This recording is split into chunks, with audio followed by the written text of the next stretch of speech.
Now look, giving up on a dream is a tragedy because it means giving up on all the brilliant light that surrounds them. I mean, even one single passing thought about quitting can take you to a dark place, and I know that from personal experience because I'm ashamed to say it, but I've thought of quitting many times in my lifetime. Now, one Christmas in particular, we were going through a real difficult time financially. I mean, my wife had just gone back to school to get her master's degree, and I was going through one of the longest droughts in my career. For almost 2 years, I couldn't get an acting job of any kind anywhere. I mean, I could have been #1 on the FBI's most wanted list and still couldn't get arrested. There were turkeys at Thanksgiving that had better luck than me. Now, we had just gone down to Macy's to take our kids to see Santa Claus. But that night, as they always did, they gave me their list so that I could put it in the mail just in case Santa forgot what they had told him. It was a beautiful list, right? I mean, it was sweet, innocent. It was the kind of list that every child ought to be able to write and have fulfilled. But when I saw this one, all I could do was shake my head because we were broke. No, and when I say we were broke, I don't mean we were just, a little short on cash or behind in a couple of bills. I mean we were broke as the 10 Commandments. In our checking account at that time, we had exactly $24.36. Yeah, the number was so low, I wrote it down on the calendar in my bedroom. December 17th, $24.36. It was so pathetic, I highlighted it in bright red ink. So what was I going to do? I mean, how was I going to feed my family, provide Christmas for my kids, and find a way to look like a man in my wife's eyes?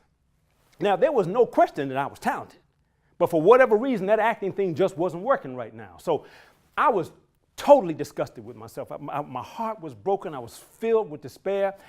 I sat down on the edge of my bed, and in a fit of anger, I threw up my hands, and I yelled out at God. I said, fine. If that's the way this is going to be, then fine. That's it. I quit. And just like that, I stormed out of the apartment. Now, I didn't know where I was going to go. I didn't have a clue as to what I was going to do. All I knew is that I had $24.36 to my name, and I just had to get the you-know-what out of there.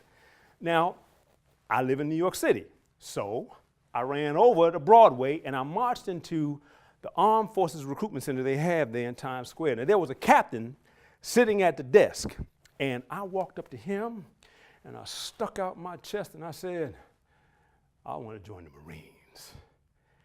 Now, I was 34 or 35 years old at the time, right? So the captain, he just looked at me like I was crazy. Finally, he said, I'm going to need to see some ID.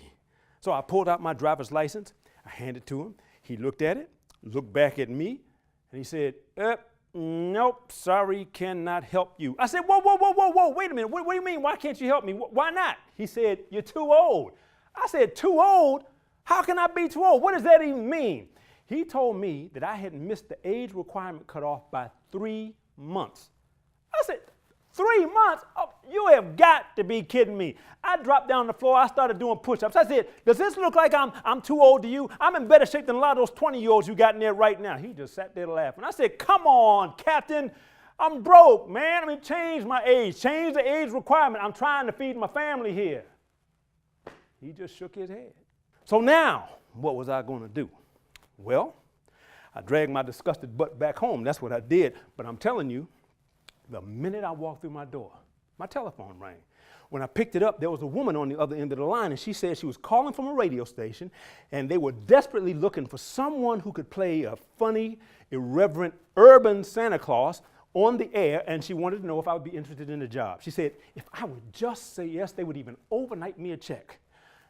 Well, when I heard her say that, I looked in the mirror, I smiled at myself, and I said to her, ho, ho, ho, baby.